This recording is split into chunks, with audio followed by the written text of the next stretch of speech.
Okay. Now. What to do is Gaben's most played game. Let me know. The video currently. Yeah, whatever. I just want to do a bit of stuff. Specifically. Oh, 0.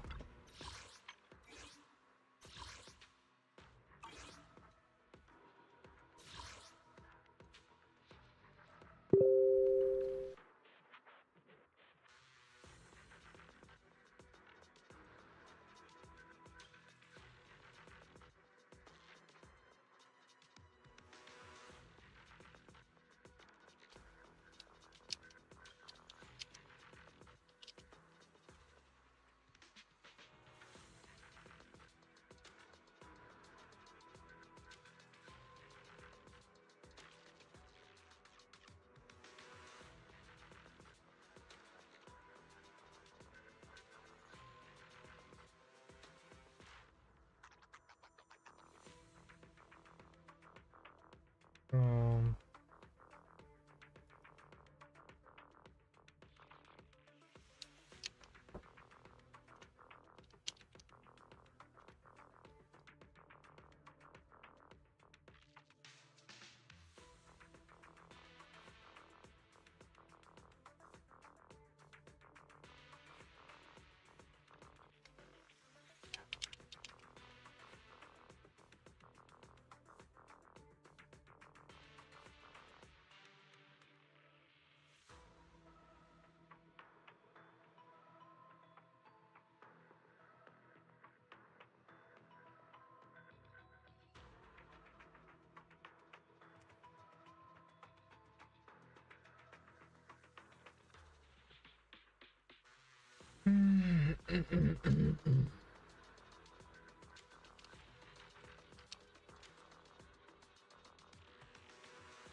is there order a rabbit?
PowerShell.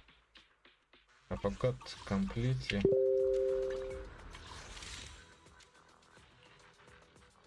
No, this details.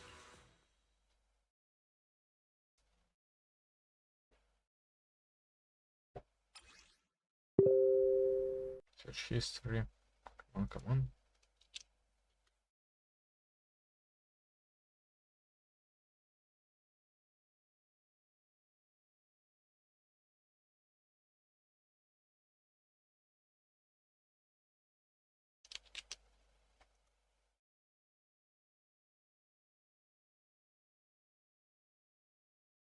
Oh, it's been a while.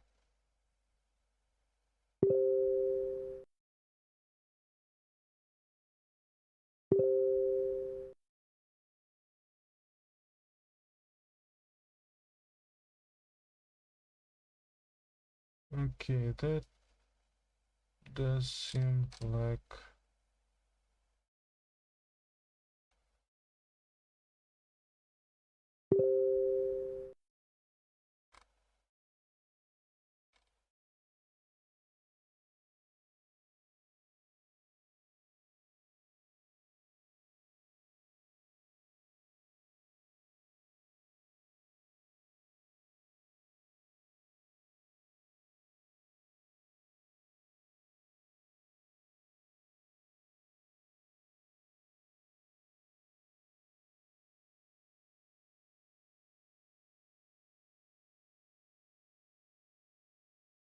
hmm.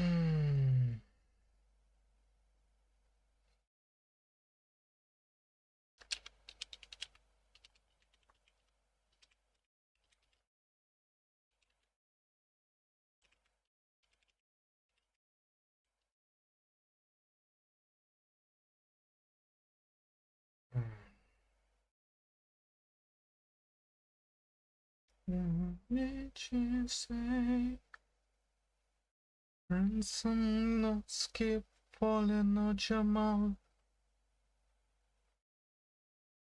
It's sweet talk. Come on. How many pages can I just press on next? Okay, half a year is the limit, I think.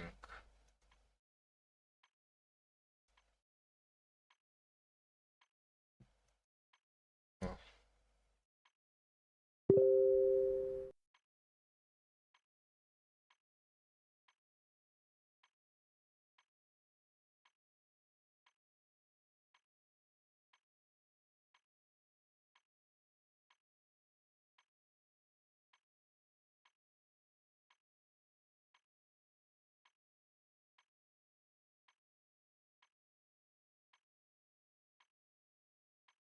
Skipper.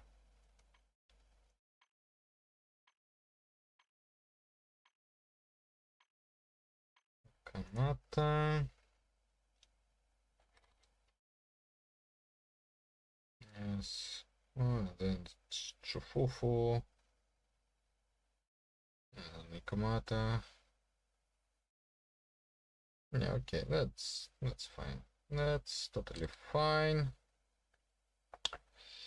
Average SPT 60, average APT, CC run rate 41%.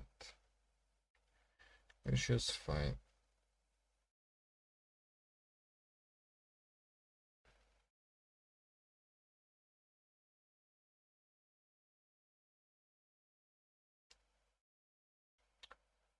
You don't care a bit.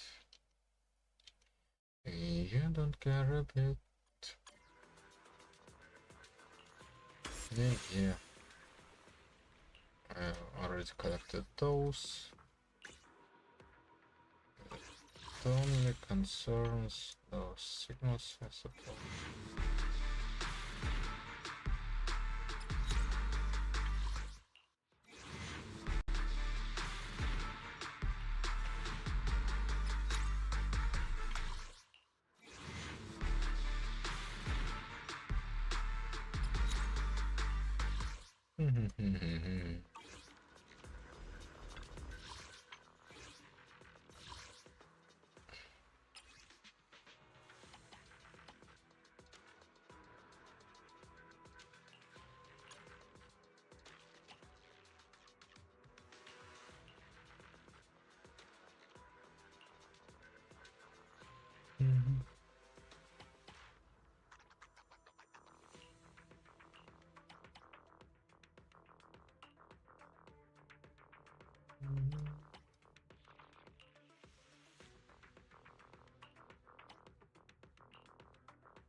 Okay, let's go for me, Yappy.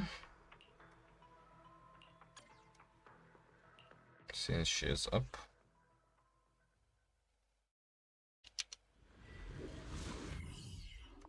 And hopefully get what I want.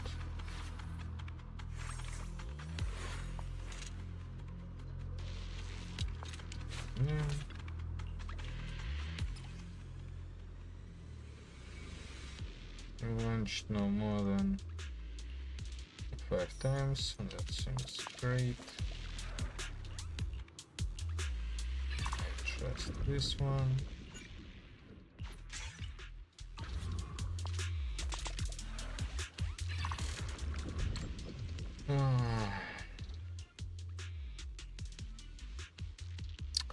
No aftershock. Just attack.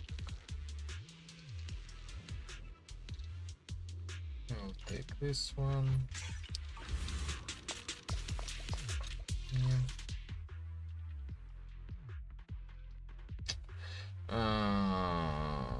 Okay, I'm going to the shop.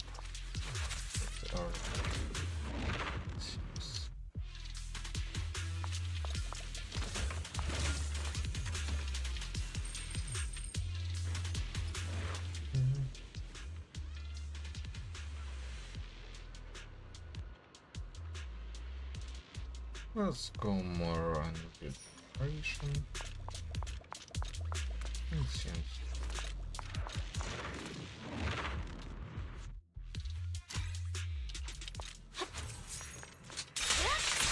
No room for mercy. Weakling.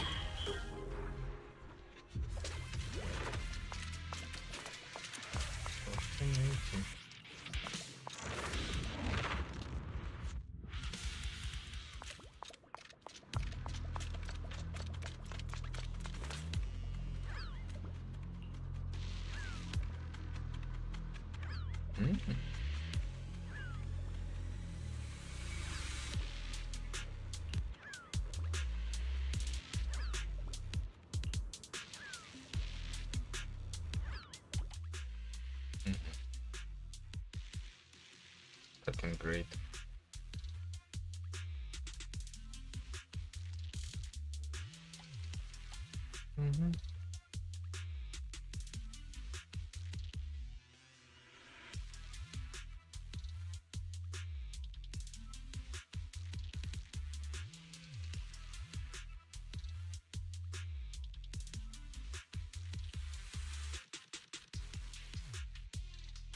Normally build up rate.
Well, that works. Okay, let's go to the mist.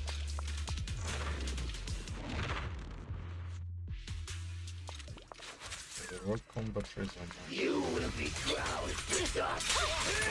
I'm unstoppable.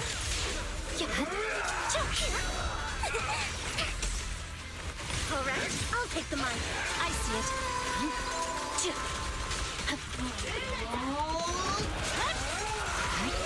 It's so cold. I think it's so cold.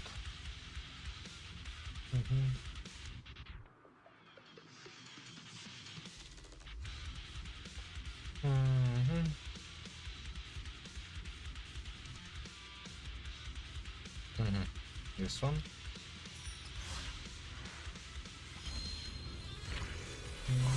Generation. Hey.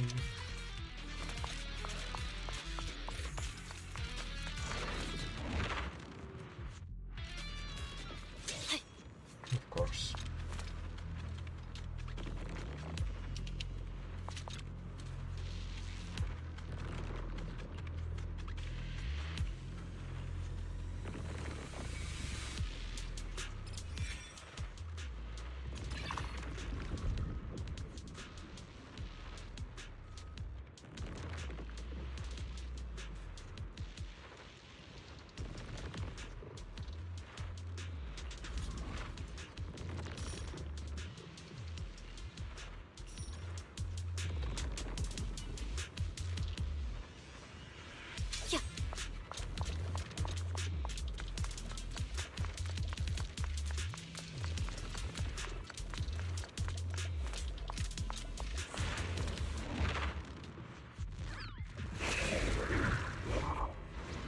He doesn't interact with their communities the same way he does with Dota. And as a quick disclaimer, I am not counting interviews or developer commentaries for this video, because those things kind of feel more like an obligation rather than something Gabe Newell himself wants to do.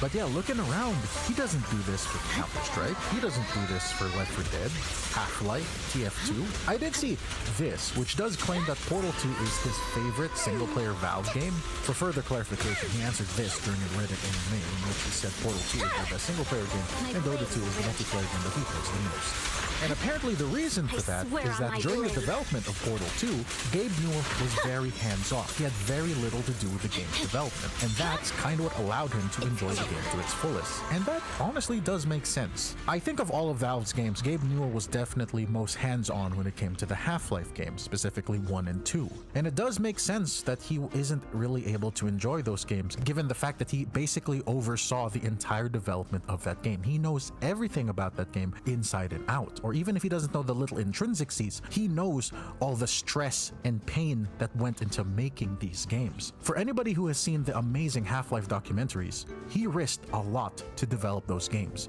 If Half-Life 2 failed, he would have lost his house, his home. There came a point where Gabe had pretty much used up his liquid assets. He was like, you know, should I put the house on the market? And I was like, yeah, I think it's the time where you put the house on the market if we want to keep going. The company was pretty close to going bankrupt. I was pretty close to going personally bankrupt. We went all in.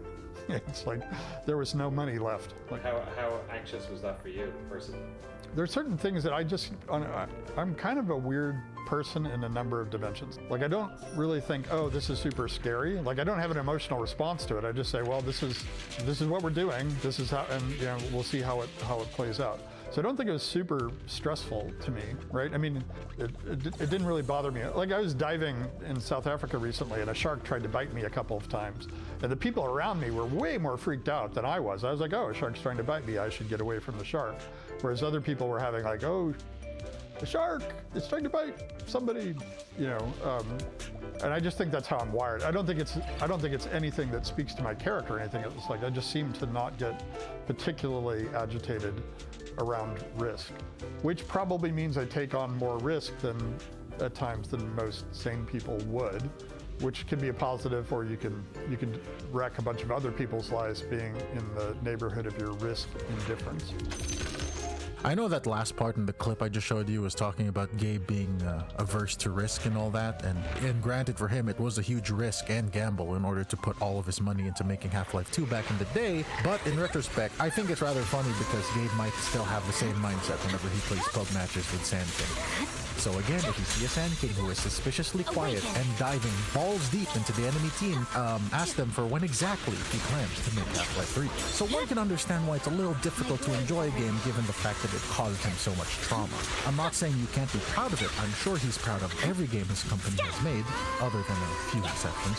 But being proud of a game is different from enjoying a game. And while Gabe can claim that he enjoys Portal 2, clearly he enjoys Dota far more.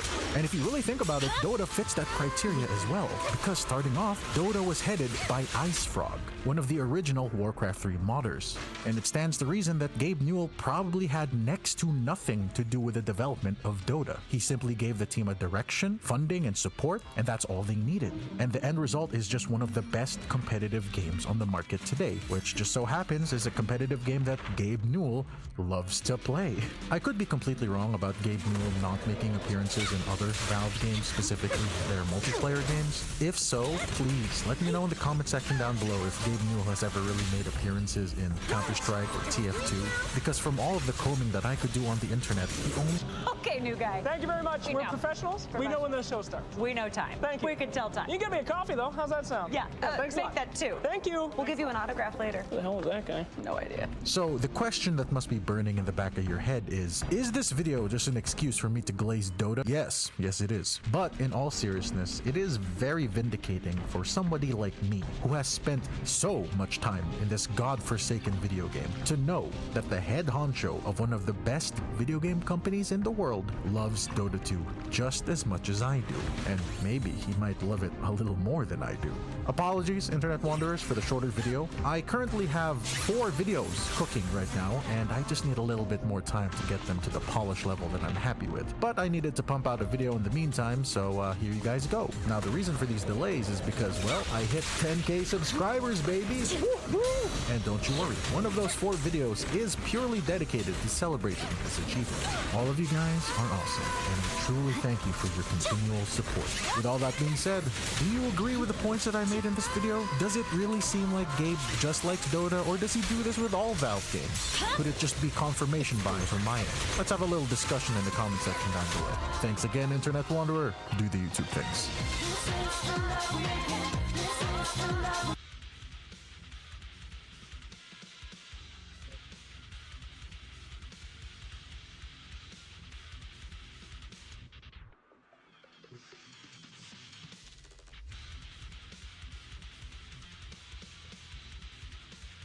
Tragedy of follow disasters is a lore.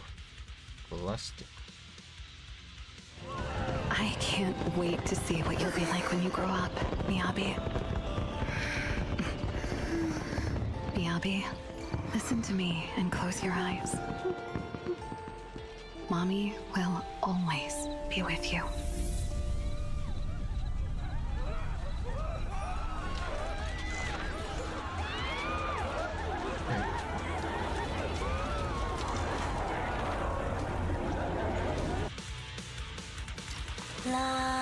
Victory, the only option. If I were to ask you to describe Zenless Zone Zero, the first details you'd think of would most likely be about the characters and their stories, or about combat gameplay, builds, playstyles, or perhaps even the marketing of it. It is undeniably what got most of us into it in the first place. But then, I ask you a new question. All those aspects of the game, how would you describe their tone?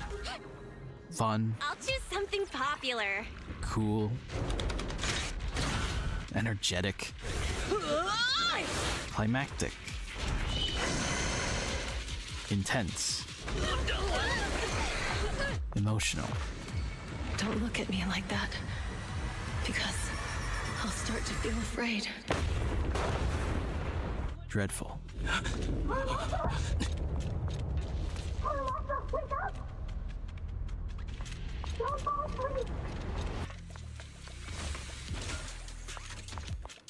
It has been a belief of mine for some time that it is the moments in which this game embraces the dark when it shines the most.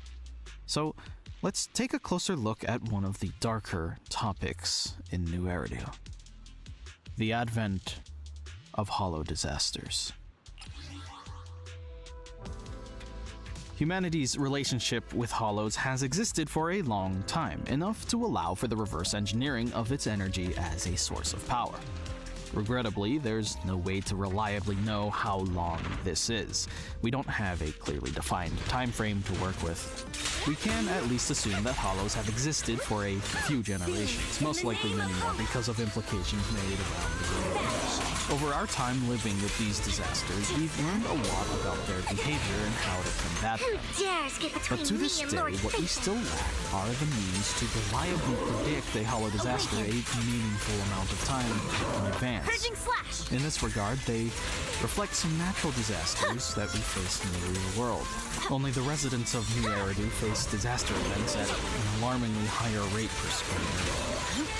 Prediction of hollow disasters can be compared to predicting the weather. There are indicators, yes, but the further in the future you try to predict, the less accurate you are. During our last push in the Ballet Twins to save rain, we were able to find records of the events that transpired just before the hollow disaster struck. There were warning signs in the form of sounds coming from empty rooms and the unexplainable relocation of the dancers' outfits to the rooftop. Back between chapters 2 and 3, you may remember when swear Belle on got my caught in blade. a hollow disaster.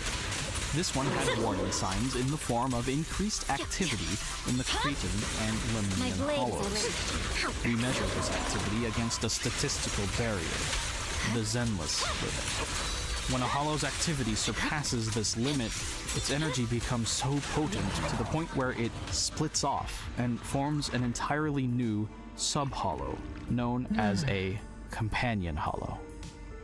Okay, what's a companion hollow? What makes it different from a normal hollow? Well, actually, companion hollows are what most would consider a normal hollow. A companion hollow simply refers to its formation as an offshoot of a parent hollow. The hollow that Belle was caught in was a companion hollow formed from the Cretan hollow. The Cretan hollow was also parent to the very first hollow seen in the game, and most famously parent to the Dead End hollow. But even parents have parents. All the major hollows in and around New Eridu, Cretan, Lemnian, Papago, are companion hollows in and of themselves to Hollow Zero. Does this mean Hollow Zero has a parent as well? Well, there's no way to know for sure. I have my theories surrounding the Dark Wall, the moon, and what's up with the rest of the planet, but those topics need to be reserved for other videos because there is a lot to cover. Move it!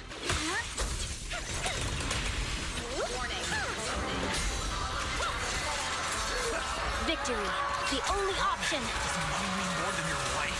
My brother. I want my brother. It's over. A disaster is imminent. You're told to run.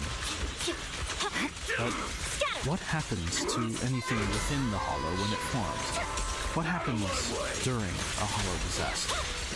Press Actually, forward. for a little while, the area continues to function as it would in the outside world. Don't you know? When rescuing It might Belle, try we sturdy see and that the go metro trains are still working as intended.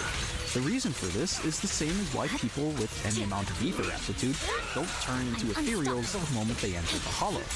The ether in the air takes time to corrupt things. The less animate the object, the longer it takes and less it's able to affect. Anything capable of intelligent thought gets corrupted into a live ethereal monster, whereas inanimate objects and structures such as a concrete pillar will be subjected to more subtle corruption. Don't be mistaken, just because a sandwich doesn't think doesn't mean it can't be full of lethal ether particles. If left long enough, or if given a major kickstart, the ether will coalesce into crystals. These crystals in general seem to indicate increased ether activity in an area. They are also commonly mined to have their etheric matter extracted for various commercial purposes. But seeing ether crystals means you're in a developed hollow. After a hollow is left to its own devices, it begins taking the familiar environment it swallowed and distorting it into a twisted maze. Our understanding of physics and time cease to apply in an ever-changing labyrinth of invisible spatial fissures and paths. This is why entering a hollow without a carrot is essentially a death sentence. Carrots are like weather forecasters. They use data available from the past and the present to get a reliably accurate predictive map of the hollow. Perhaps not perfect, but good enough to get you through. However, even with a carrot, traversing a hollow without the right equipment can still lead to your demise. So, how do we prevent ether corruption? And how do we sometimes destroy entire companion hollows? How do we combat the hollows? In the upcoming 2.0 version of Zenless Zone Zero, we are traveling to Feilum Heights of the Waifei Peninsula. This area's core industry is the mining and processing of a material called porcelain. Now, why is this so special? Because it is highly resistant to ether corruption. It can be inferred that this material is what makes up the armor and coverings of PubSec officers, HIA investigators, industrial equipment, and more. Covering your entire body with ether-resistant material like this allows you to survive in the hollow for much longer than you could without. You know how all the bandits and rebels we fight in the hollows have helmets on? That's not just a video game thing to reduce the suspension of disbelief from seeing the same 5 faces on every enemy. There's a real reason for all of them to be protecting their faces. Unfortunately, no matter how ether-resistant your armor is, it isn't ether immune. If you stay in the hollow for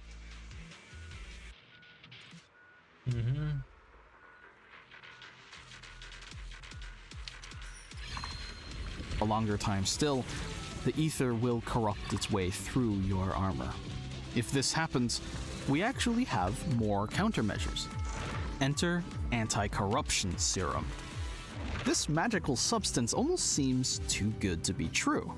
If you stockpile a lot of this, you can actually stay in the hollow for a very long time.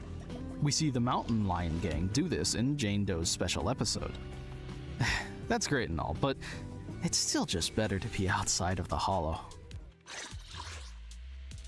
We touched on energy generation a little bit at the beginning, but now we're gonna go into it proper. First off, how? It starts with the extraction of etheric matter from the hollows. It is transported through a network of piping, described by Captain Roland as being as sophisticated as blood vessels.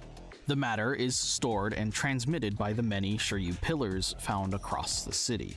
As a byproduct of the refinement process, the pillars expel ether particles into the air, causing the development of ethereals. To ensure this doesn't become a problem, teams are regularly sent to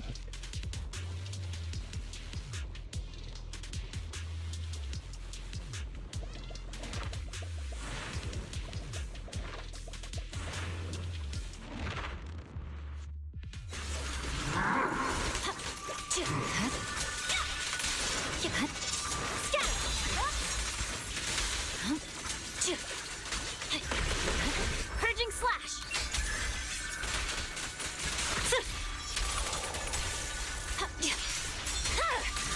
It's over.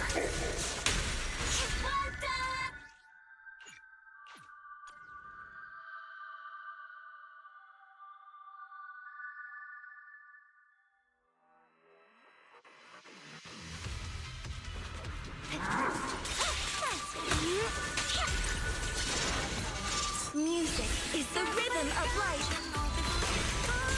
Spanish. Yes. I'm boring with me.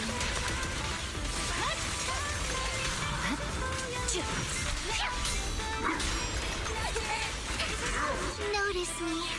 Lord, there's no time to lose. Don't underestimate me.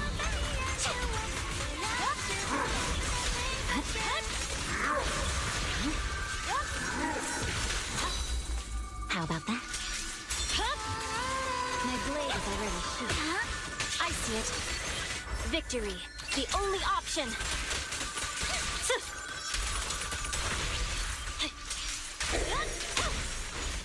Leap.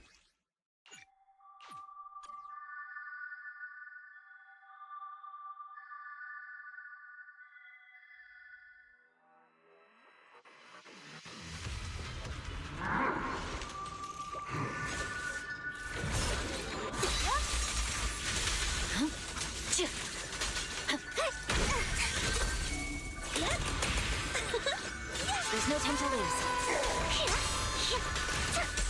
Notice me, Lord Nathan.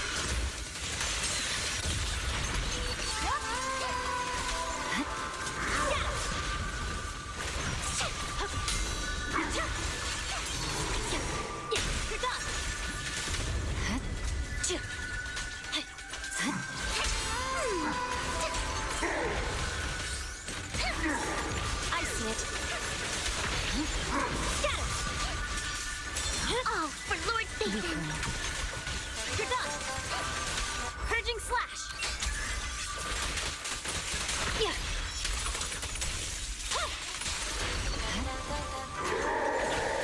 There's no time to lose.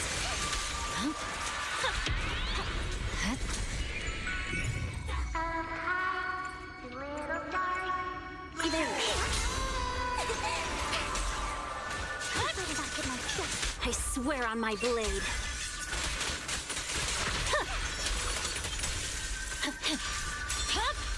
Don't underestimate. Who dares get between me and Lord Phaethon? I see it.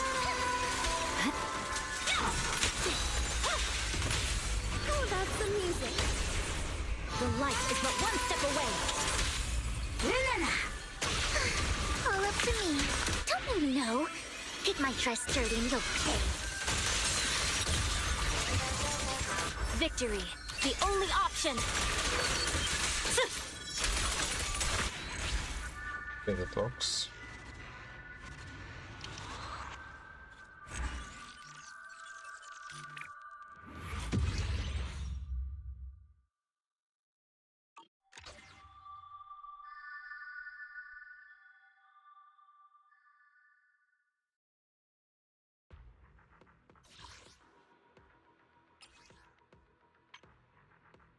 Last one, really? Okay. Those. Oh.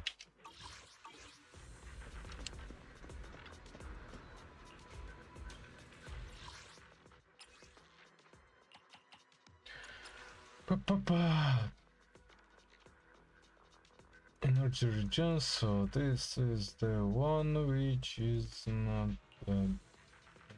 must be no.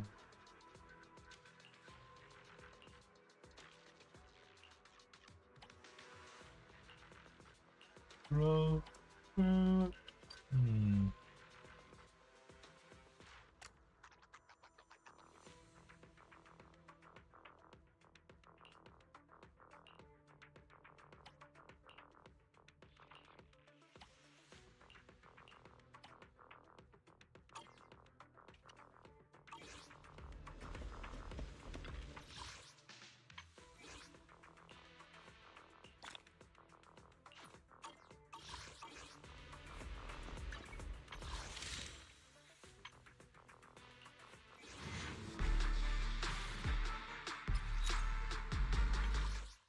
Let's just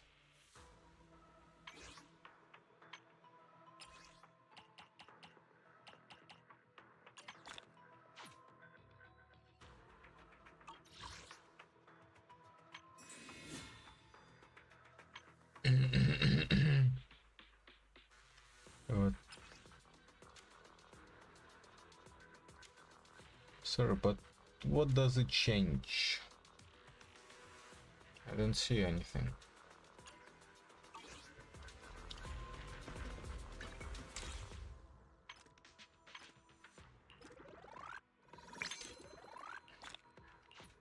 Well, I guess I'm not gonna bother with anything else.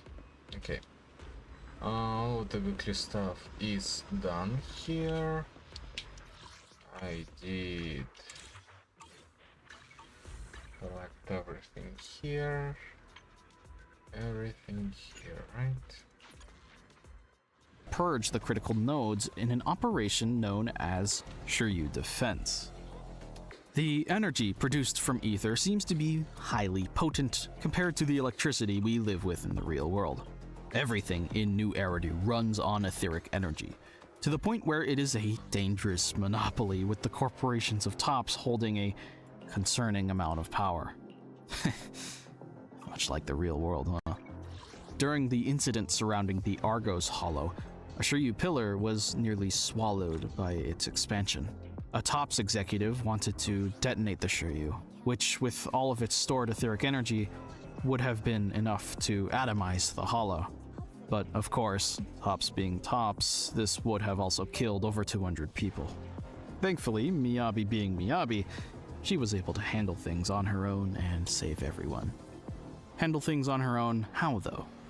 Well, if rising etheric activity in a hollow is bad, then how do we get it down? The main way we do this is by, well, killing ethereals.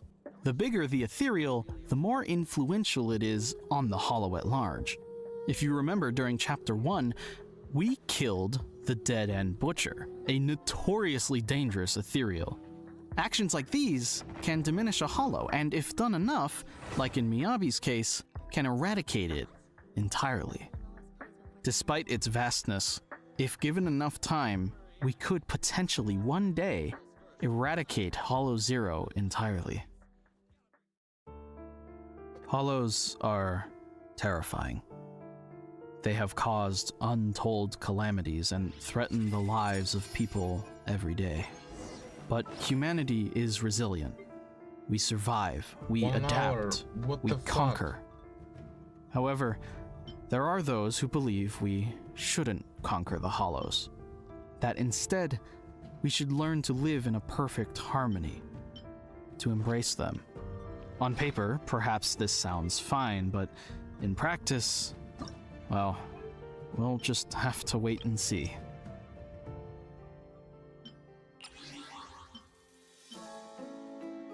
I hope you enjoyed today's deep dive into Hollows and their inner workings. I encourage you to share this video with any friends who play Zenless Zone Zero. I always get the feeling that this game's deep and interesting world is never properly appreciated. If you agree, well, consider subscribing. I'll be making more lore videos like this one as time goes on. My name has been Glastic. Thank you for watching. Not bad. Heed the Hollows. Not bad. Not bad.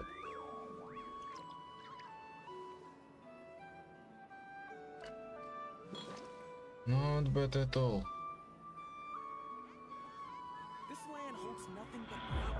Any organized civilization inevitably will find the need to defend itself, and so a military is formed. In New Eridu's case, this principle is no different, giving us the New Eridu Defense Force. Within this body lies several squadrons of special forces, responsible for carrying out the more dangerous tasks. Actually, I want to see him. Go talking about more. Okay. Nice.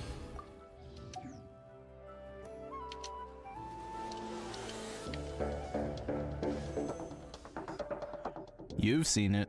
I've seen it. We've all seen it.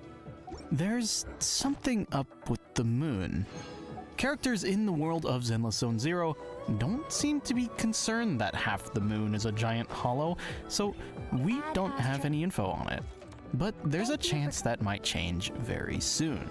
The marketing for the upcoming 2.2 patch seems to highlight the moon a little more than usual. Until then, you know what we can do? Theorize. Let's put together what we know and see if we can figure out why the moon's haunted. Before we can talk about the moon, we first need to understand how hollows work. Like a raging fire, hollows can only expand if provided with the correct fuel. Not all matter will contribute to the expansion of a hollow.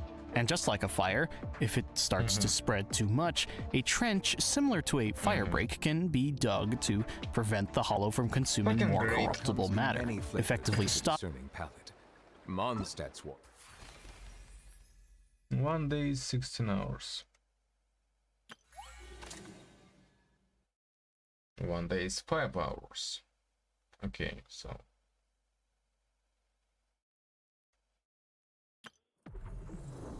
1 day is 5 hours.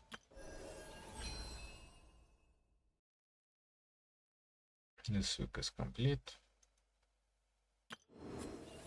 On day 16 hours. On day 16 hours. Oh, come on. Well, I'm not going to be able to do this. Most likely. Except, of course, in the situation that I play through it through the night. For just 3 days, it's fine. I know. Yeah, got it. I also can just play it through the day. And not worry about recording it.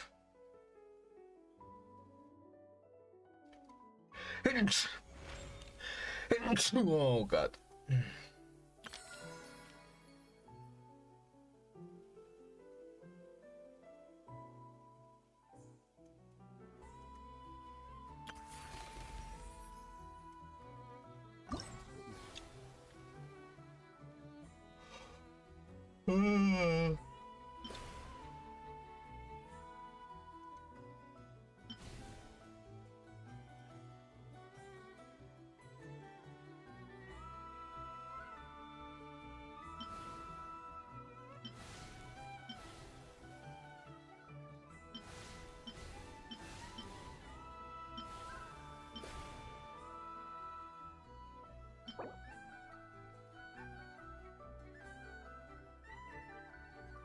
Okay.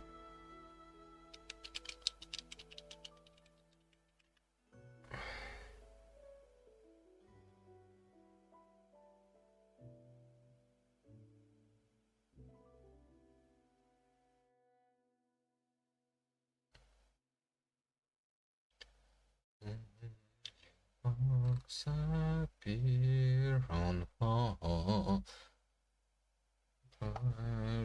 Moments hung before.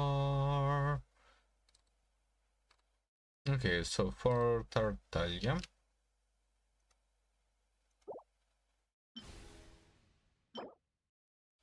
Lightning Prism.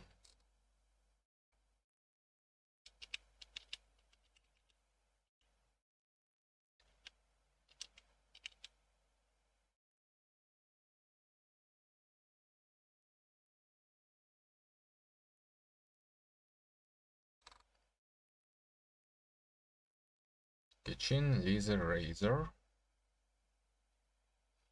Okay, so I only always can do it for Razor because he's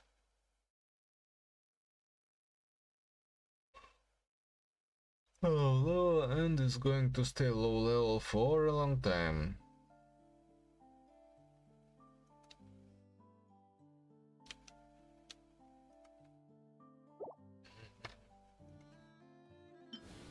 Not sure about this one. Sure about this one.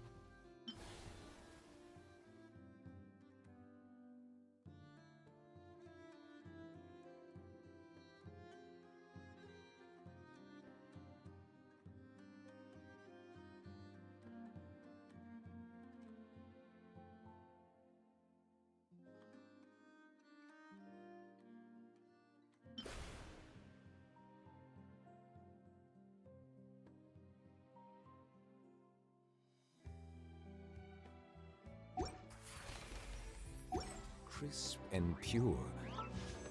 Yeah, okay.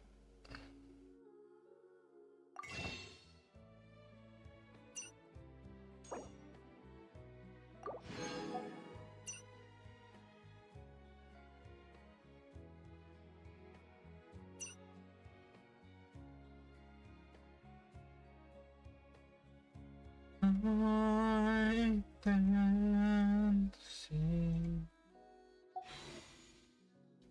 A water from Liyue has an enduring aftertaste. In Inazuma, the water possesses a depth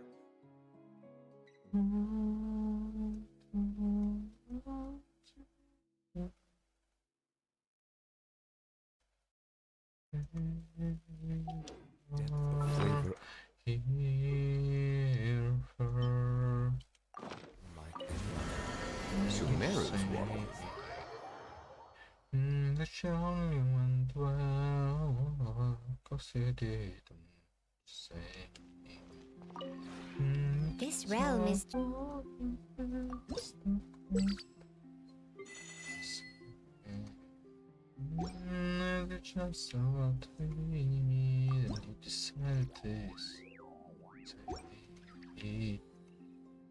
If you ever have it.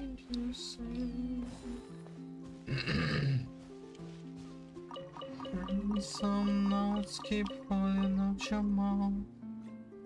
Most people work better. Speak more than you. Care a bit, you don't care a bit.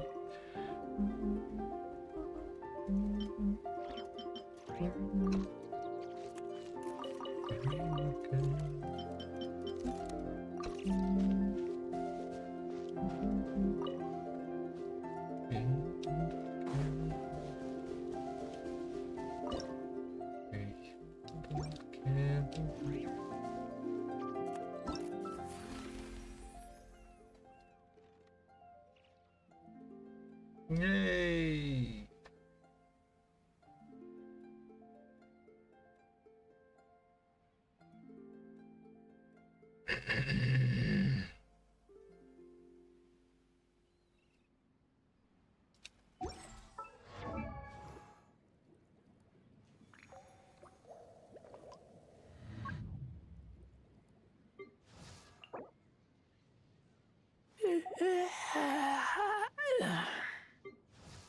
Mm-hmm.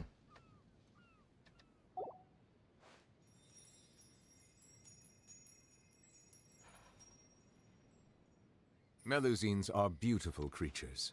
They are the pride of Fontaine. Be sure to befriend them and cause them no harm.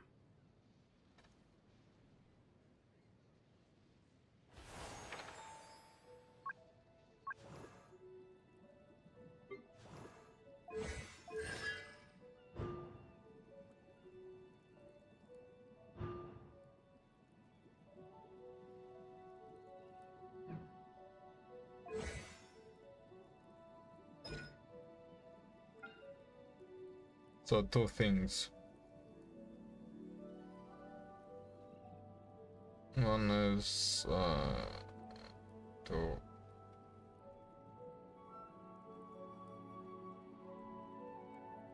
well, I mean I can actually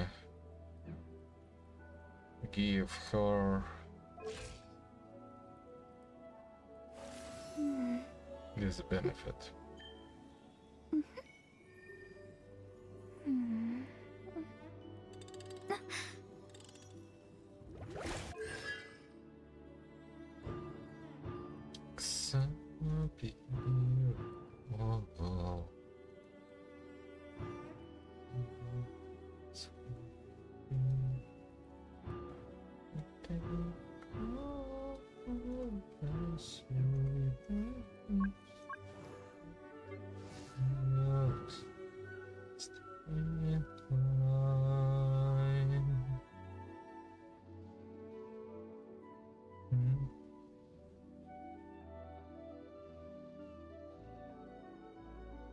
So just another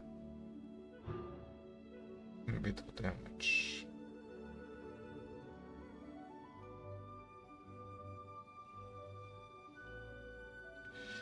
And that's really weird. Like this.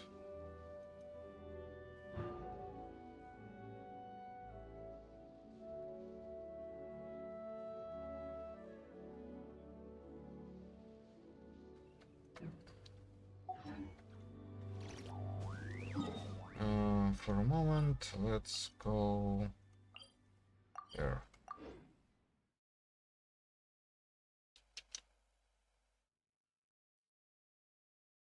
You don't care a bit. You don't care a bit.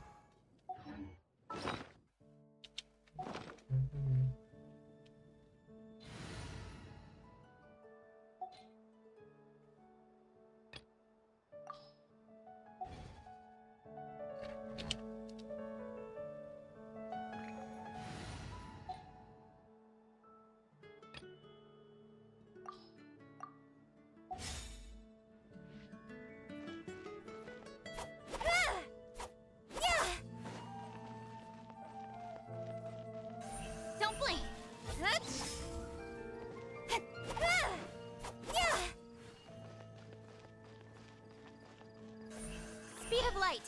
Hey!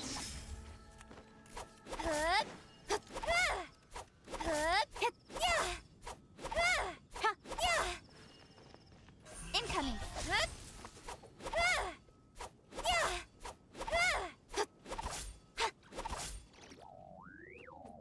Speed of light. Hey!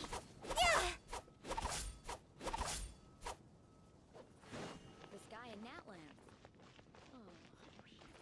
Incoming. I really like third extreme. Well, I mean, that's the first attack string that I thought to myself, wow, I really like it.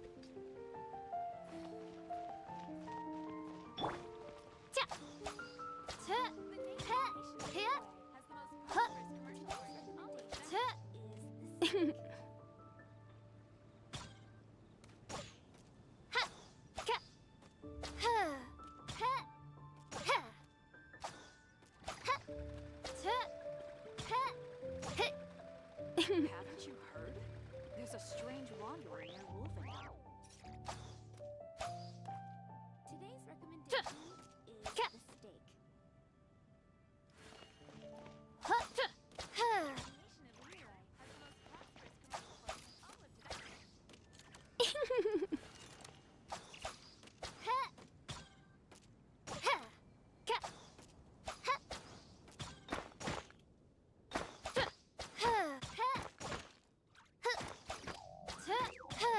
Take a look.